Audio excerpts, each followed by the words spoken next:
Sekarang kita ke Pak Dr. Pandu Riono, ahli epidemiologi Fakultas Kedokteran FKMUI. Kesehatan Masyarakat. Silakan Pak Pandu. Pak Pandu, mungkin udah ikutin kami punya diskusi dari tadi. Mungkin bisa menjelaskan dari posisi Pak Pandu, kemungkinan kita bisa tidak sampai ke new normal atau normal baru. Oke, terima kasih Bang Karni. Jadi ini pandemi ini memang merefleksikan banyak hal dan membuka banyak hal dalam kehidupan kita berbangsa dan bernegara. Pertama, kita tidak siap dalam responnya dan walaupun regulasi-regulasinya ada, tapi tidak dipersiapkan dengan baik. Itu sehingga kemudian terjadi perentangan antara apakah kita akan melakukan intervensi dengan melakukan pembatasan sosial atau lockdown, atau kita tetap tidak melakukan itu dan supaya kehidupan ekonomi tetap berjalan. Akhirnya memang pembatasan sosial dilakukan, walaupun ini sebenarnya lockdown juga, tapi sifatnya lebih longgar. Jadi di hampir di semua negara, kecuali di Wuhan itu yang benar-benar lockdown, tetapi hampir di semua negara sifatnya lockdown parsial.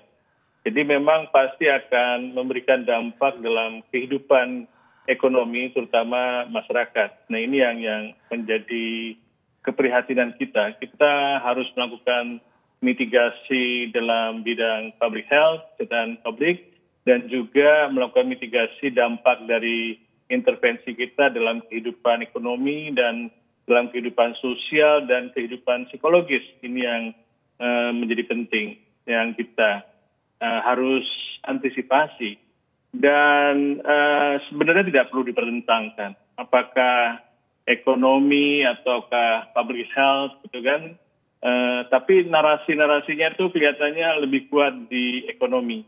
Dan saya dalam beberapa bulan ini mendapat kesempatan yang luar biasa bisa bertemu dengan banyak. Kemarin bertemu dengan Bu Risma hampir 2 jam berdiskusi terbuka. Minggu yang lalu dengan Pak Anies, dengan Pak Ridwan Kamil, dengan Pak Ganjar, tadi pagi dengan Pak Wali Kota Kota Bekasi, dan banyak minggu depan kita akan ke Gorontalo.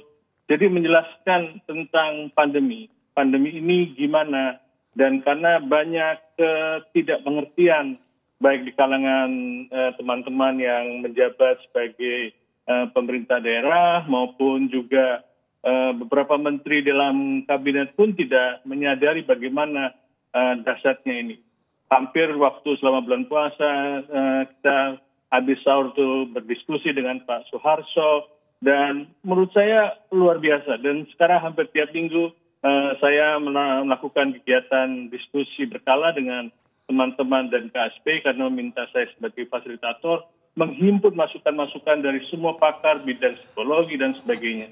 Apa yang akan kita hadapi sebagai negara dalam dampak pandemi yang akan panjang ini. Jadi kita tidak akan mengakhiri pandemi dalam waktu singkat, sehingga kita harus tetap hidup dalam menghidup kembali dalam kegiatan aktivitas sosial, dan apa yang harus dilakukan supaya kita bisa aman. Tadi istilahnya itu paling penting itu aman, safety. Jadi keselamatan publik terhadap penularan, terhadap kematian, sehingga tapi kita tetap bisa menjalankan kehidupan. Memang kehidupan ini akan sebelum pandemi pun juga penuh risiko, dan sekarang ketambahan dengan adanya risiko terhadap COVID. Tetapi kita dengan melakukan pembatasan sosial sebenarnya ingin menekan risiko itu sampai keadaan bahwa penularan bisa terkendali, dalam tanda petik terkendali, dan kemudian kita harus melakukan kegiatan kembali dengan melihat risiko itu. Salah satu risiko yang kita bisa tekan adalah kita harus punya norma baru. Bukan normal baru sebenarnya, norma baru. Norma baru apa? Ya kita tadinya tidak pernah pakai masker, ternyata menggunakan masker itu bisa mengurangi risiko yang dasar sekali. Kalau kita menggunakan masker, menurut suatu studi literatur berdasarkan pengalaman SARS itu bisa menurunkan sepertiga. Kalau setiap orang menggunakan masker, bisa sampai 10/10 terhadap risiko penularan. Kemudian kalau ditambah dengan physical distancing, ditambah dengan selalu cuci tangan, karena tangan kita ini adalah faktor terbesar dari banyak penyakit, termasuk diare, penyakit infeksi lainnya, dan termasuk virus, ini menjadi penting kita bisa menekan risiko terendah. Dan kalau kita mempunyai perilaku yang aman, maka kita menjadi kebiasaan, itu kita bisa kembali dalam kehidupan sehari-hari dengan tentunya dengan masalah-masalah yang kita harus tata dan menjadi terbiasa. Ini yang menurut saya kita memasuki norma baru. Ya kan, ini bukan mengistilahkan, tapi janganlah menggunakan normal baru. Seakan-akan normal lama gitu kan. Jadi suatu perilaku. Seperti kalau dulu kalau kita naik motor tidak menggunakan helm, itu orang masih malas pakai helm karena mengganggu, atau pakai seatbelt. Bahkan kalau kita naik pesawat terbang pun selalu diingatkan bagaimana cara pakai seatbelt. Itu adalah perilaku-perilaku yang untuk menjaga kita, mengurangi risiko-risiko kalau terjadi bahaya dan sebagainya. Ini kita dalam keadaan bahaya betul. Tidak ada yang aman. Tidak ada zona hijau, zona merah, itu membingungkan masyarakat juga. Dan saya kecewa sekali dengan istilah-istilah itu karena membingungkan. Sebenarnya semua yang penting adalah tingkat kewaspadaan. Tingkat kewaspadaannya harus tinggi. Kalau tinggi itu harus merah. Gitu. Jadi kalau di beberapa negara bukan zona, istilahnya alertness. Nah, gitu. Tingkat kewaspadaannya. Waktu kita tim kami berdiskusi dengan Pak Anies, kita mengatakan bahwa Pak Anies ini beberapa indikatornya sudah baik nih, tapi belum cukup baik untuk bisa dibuka gitu secara tuntas. Jadi sarannya adalah tetap harus ada, diperpanjang. Kalau mau dilonggarkan, pilihlah kegiatan-kegiatan yang sangat rendah risikonya. Jadi kita melatih penduduk, mengkomunikasikan terus-menerus, supaya yang menjadi terbiasa. Tapi kan kemarin kita lihat penduduk euforia gitu. Jadi kita pun tidak siap. Kita selamanya selalu belum siap. Dan bagaimana menghadapi ini? Makanya harus ada masa fase transisi, fase adaptasi menurut Kang Ridwan Kamil. Jadi fase-fase ini yang harus kita atasi. Dan saya kagum sekali dengan kepemimpinan Pak Ridwan, Pak Anies, Bu Risma, dan banyak Pak Ganjar yang begitu tiap hari memikirkan bagaimana cara terbaik untuk mengendalikan atau dalam masalah pandemi ini. Dan mereka tidak tanggung-tanggung juga. Kalau saya sering di WA, Pak Ganjar bisa, Pak, apa ini begini-gini? Mohon petunjuk. Nah, apa? Jadi sekarang itu pertemanannya enak gitu. Jadi banyak nasihat-nasihat atau saran-saran yang kita bisa berikan. Dan tentu dengan keterbatasan saya akan tanya lagi dengan beberapa pihak untuk bagaimana mencari terbaik dalam menghadapi situasi yang penuh tekanan dan penuh risiko ini. Saya kira kita akan saling tukar pikiran, Mas. Terutama teman-teman dari bupati atau wali kota sudah mulai kompak dan melakukan mungkin beberapa daerah masih belum tarikan-tarikan itu masih ada, tapi sudah mulai didinginkan untuk apa yang harus dilakukan dan mulai kita melakukan kegiatan yang selama ini dilupakan adalah pembatasan sosialnya itu bukan berskala besar ya. Pembatasan sosial itu adalah sebenarnya sesuatu yang tidak bisa jangan dihapus. Selama pandemi ini mungkin 3 tahun, 4 tahun itu kita harus tetap memberlakukan yang kita sudah praktiskan selama pembatasan sosial. Jadi pembatasan sosial yang kita sarankan adalah pembatasan sosial berbasis komunitas, berbasis lingkungan, berbasis tempat kerja. Sehingga anggota masyarakat bisa secara inisiatif, dan yang selama ini dilupakan adalah social capital. Social capital, solidaritas, gotong royong. Itu suatu nilai yang selama ini membuat kita itu bisa bertahan. banyak masalah-masalah yang kita di beberapa daerah yang tidak melaksanakan PSBB itu ternyata lebih bisa menekan risiko penularan dibandingkan PSBB yang terlalu banyak regulasinya, ternyata tidak mudah diimplementasikan dengan mudah di lapangan.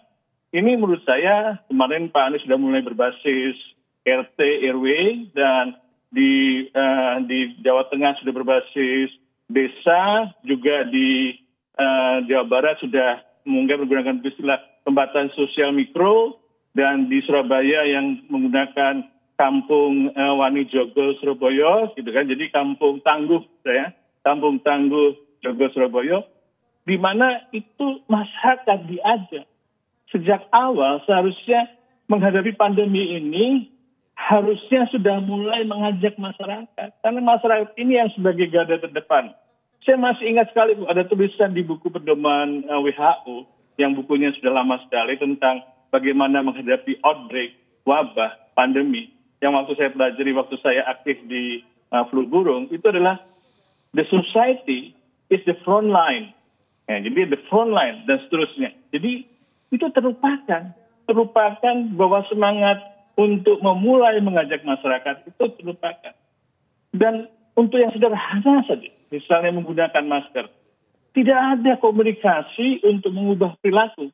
Jadi ada prinsip di public health itu adalah komunikasi untuk perubahan perilaku. Kita karena akan mengubah perilaku masyarakat untuk mempraktikkan perilaku baru atau norma baru, termasuk menggunakan masker.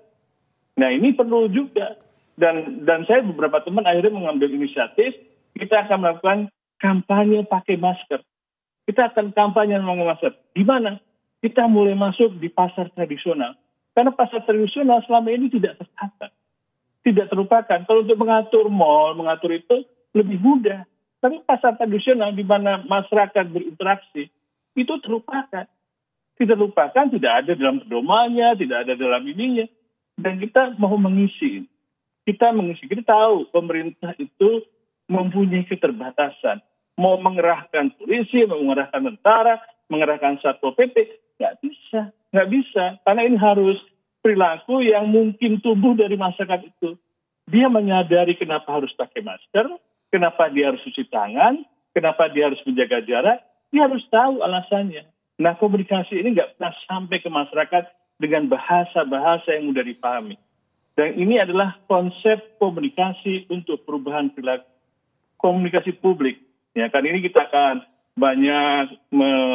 akan melakukan kegiatan supaya dari masker nanti bisa ke paket lainnya seperti tangan dan sebagainya. Ini menurut saya ini suatu yang transisi, periode transisi itu periode yang penting. Periode adaptasi itu periode yang penting karena kita akan mempunyai perilaku yang rendah risikonya supaya kita bisa melakukan kegiatan-kegiatan lebih safe, lebih aman, dan dalam menghadapi ancaman penularan. Mungkin akan terjadi peningkatan kasus, tapi peningkatan kasus ini akan cepat diidentifikasi karena testing meningkat. Testing, kontak tracing, isolasi. Hanya itu yang kita bisa lakukan. Testing, kontak tracing, isolasi. Karena itu testing itu harus banyak. Kapasitas testing di negeri ini harus besar. Bukan 10.000, bukan 20.000. Mungkin harus lebih besar dari itu. Karena kita harus siap untuk mengidentifikasi sehingga surveillance-nya jalan. Surveillance for action. Surveillance untuk action apa? Untuk menekan kemungkinan terjadi gelombang kedua, gelombang ketiga.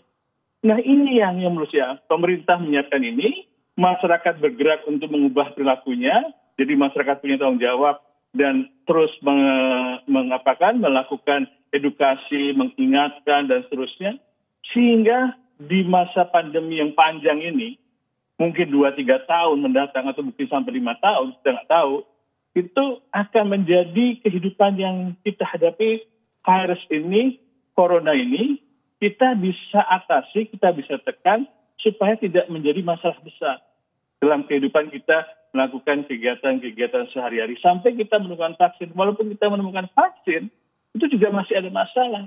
Masalahnya apa? 70% penduduk kita harus vaksinasi supaya terjadi imunitas di tingkat populasi. Itu juga tidak mudah, butuh waktu juga.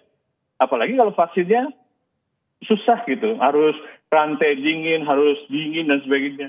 Jadi masih banyak masalah-masalah yang kita hadapi. Nah, untuk itulah kita harus mengubah lagi semua tatanan, termasuk reformasi bidang kesehatan. Selama ini kesehatan terlupakan. Bahwa itu investasi di bidang kesehatan ternyata menjadi tatanan yang luar biasa untuk menghadapi banyak masalah. Masyarakat bisa produktif asal sehat. Nah, sehat ini menjadi penting supaya ditata ulang lagi bagaimana siap menghadapinya dan bisa tangguh, bisa menghadapi banyak sekali ancaman di masa mendatang. Baik. Jadi kira-kira gitu dari segi epidemiologi, Pak Armi. Terima kasih. Baik, Pak Pandu, terima kasih bergabung bersama kami